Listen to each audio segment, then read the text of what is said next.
Hi everyone, here we've got LENOVO Tab E7 and let me share with you how to update apps on this device.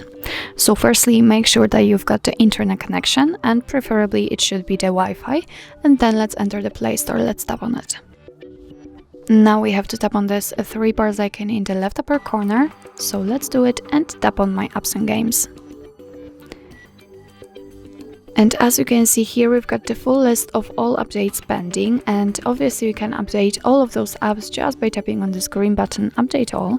But if you'd like to update only one of it or 2 of them, then just find them in the list. So let me pick, for example, maybe, I don't know, these files, and tap on Update next to it.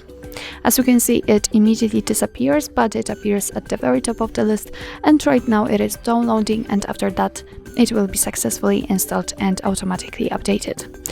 So actually that's all. This is how to update apps in your LENOVO Tab E7. Thank you so much for watching. I hope that this video was helpful, and if it was, please hit the subscribe button and leave the thumbs up.